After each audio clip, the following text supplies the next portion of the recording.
ఇది అన్యాయం. జరుగుతున్న పెళ్లిని ఆపేయమంట ఘోరం. అసలు ఈ అమ్మాయి ఎవరు? శేఖర్కి అమ్మాయికి సంబంధం ఏం చెప్తానండి. మన అమ్మాయి కాపురంలో నిప్పులు పోసింది ఈ మహాతల్లి. ఈవిడ నుంచుకుని మన అల్లుడు గారు జైన్ ఇంటి నుండి వెళ్ళగొట్టారు.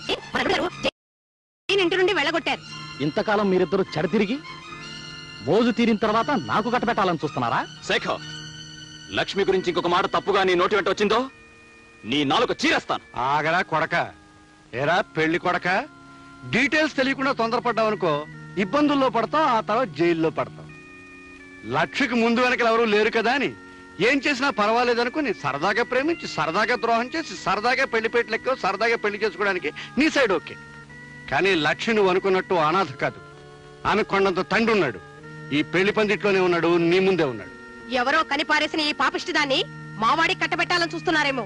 బియ్యంకుల వారిని ఊరుకున్నాను, మెడపెట్టి గెంటేయాల్సి వస్తుంది. నాన్న, ఇంత అవమానం జరిగిన తర్వాత ఇంకా ఆగుతారే? లక్ష్మి తండ్రి ఎవరో వీళ్ళందరికీ తెలిసేట్టు చెప్పండి. చెప్పే టైం వచ్చిందిరా. రే రాయ్, ఇలా రా. జానకమ్మకు చేసిన ద్రోహం నువ్వు చెప్తావా, నన్ను చెప్పమన్నావా? అయ్య బాబు, ఏమిట్రా నువ్వు అనేది? ఇంతకాలం నీకు ఒక్కరే కూతురు అనుకుంటున్నావు కదూ? కాదు, నీకు ఇద్దరు కూతురు. ఈ లక్ష్మి రాయపురాజు కూతురు. ఏమిటి, నా భర్తకు మరో కూతురా? నేను నమ్మను. నువ్వు నమ్మనంత మాత్రాన్ని నిజాలు మారవమ్మా. ఇది నిజం, ముమ్మాటికి నిజం. మీ గురించి ఈ ప్రపంచానికే తెలుసు. మీ పాపాన్ని నా భర్త గంట కట్టాలని చూస్తున్నారా? మీ అందరికీ తెలిసిన నా పాపాల పరంపరలో మరో పాపం చేరిన తప్పు లేదనుకుని ఇన్నేళ్లు ఈ అపకీర్తిని భరిస్తూ వచ్చానమ్మా. నా కన్న కొడుకు, భార్య, చుట్టుపక్కల ప్రపంచం నన్ను చిన్న చూపు చూస్తున్నా అలవాటైన చిరునవ్వుని, అలవాటు చేసుకున్న అబద్ధాన్ని ఈ అమ్మాయి ఒక్క విషయంలోనే నటిస్తూ వచ్చాను. వాడు అనుకోకుండా చేసిన తప్పుని నేను తెలిసి కప్పిపుచ్చాలి ప్రయత్నించాను. కానీ ఇవాళ లక్ష్మికి ద్రోహం జరుగుతుంటే సహించలేకపోయాను. ఆ అమ్మాయికి న్యాయమో అన్యాయమో ఈ పెళ్లి పందిట్లో ఇక్కడే జరగాలి. నేను నమ్మను. ఏమండి, మీకు ఈ లక్ష్మికి ఏ సంబంధం లేదని చెప్పండి. ఆయన చెప్పినంత అబద్ధం అని చెప్పండి. కాదు, ఈ లక్ష్మి జానక్ కన్న బిడ్డ అయితే లక్ష్మికి తండ్రిని నేను.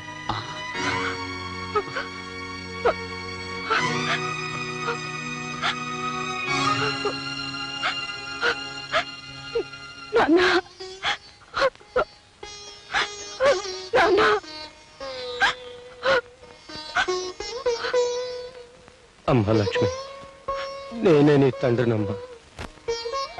నీ జన్మకు బాధ్యుండే, నీ జీవితానికి బాధ్యత వహించే ధైర్యం లేక పారిపోయిన పిరికివాణ్ణమ్మా. నన్ను క్షమించు.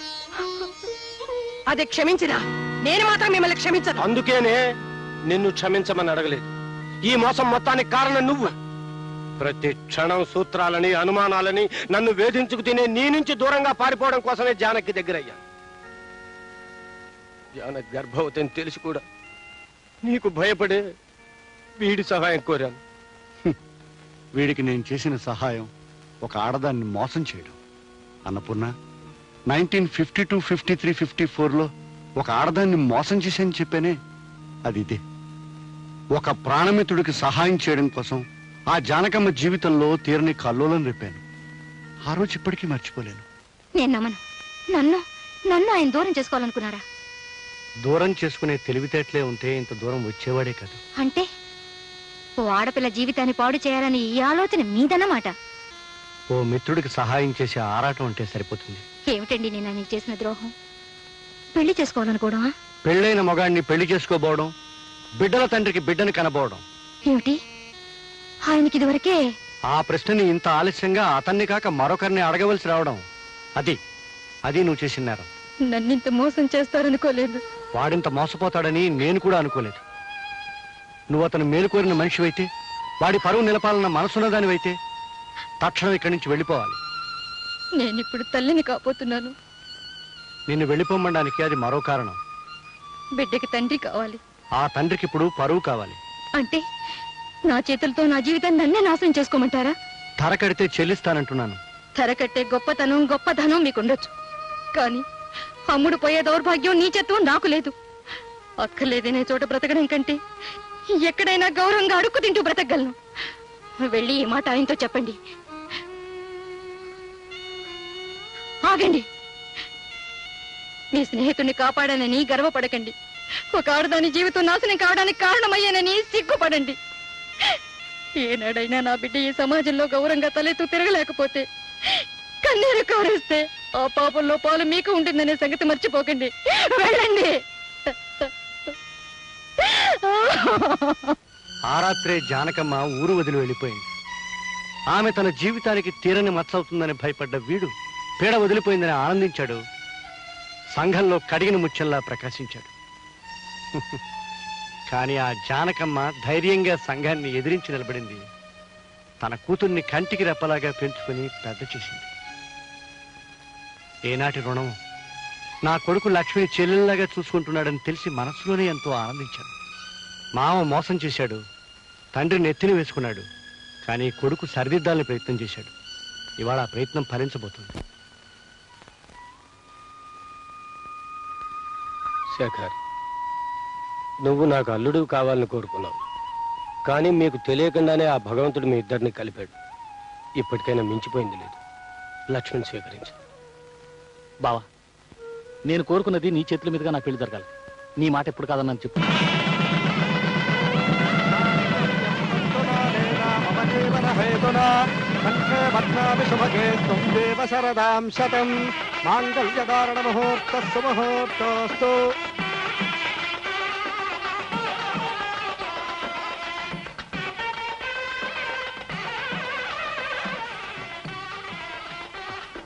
లక్ష్మి, నీ జీవితం ఒడ్డుకు చేరే వరకు నీ కంటగా ఉంటానన్నాను. అయిపోయింది. నా బాధ్యత తీరిపోయింది. ఆనందంగా 100 ఏళ్ళు వర్ధిల్లు. వస్తాను. పదండి నాన్న, వెళ్ళిపోదాం. ఒక్క నిమిషం. అమ్మా జయ, నీ భర్తని కాదని నీ ఇంటికి వచ్చేసావు, చాలా సంతోషం. కానీ ఆ ఇంట్లో నీ వస్తువు ఒకటి మర్చిపోయావమ్మా. తీసుకో, తీసుకో అమ్మా. మరెవరికైనా ఉపయోగపడవచ్చు. వస్తానమ్మా. అక్క, ఇది మా అమ్మ నాకిచ్చిన స్త్రీధనం. 12 కాపురానికి 12 సూత్రాలు. పెళ్ళం మొగుడిని కుప్పట్లో పెట్టుకోవాలంటే ఏం చేయాలో ఇందులో రాసుంటుంది. సూత్రాలను పాటించే మా అమ్మ మా నాన్న ఇల్లు దాటి బయట చేసింది. నన్ను మా ఆయనకు దూరం చేసింది. కానీ నువ్వు మాత్రం ఆ తప్పు చేయదక్క. ఏమండి ఏమండి, నా అనుమానాల్ని, తెలుగు తక్కువతనాన్ని అన్నీ వదిలేశాను. ఇది కూడా మీ అమ్మ ఫిట్టింగేనా అని మీరు అడగాల్సిన అవసరం లేదు. మీరు నా తప్పును మన్నించగలిగితే.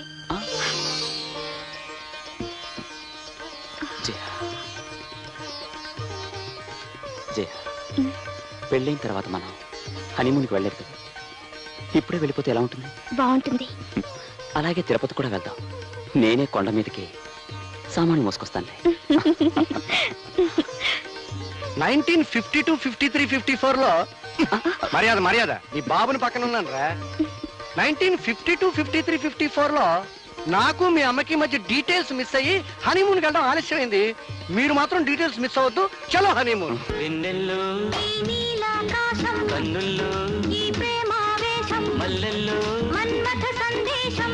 ఈ మధుమాసం మన కోసం, ఈ మధుమాసం మన కోసం.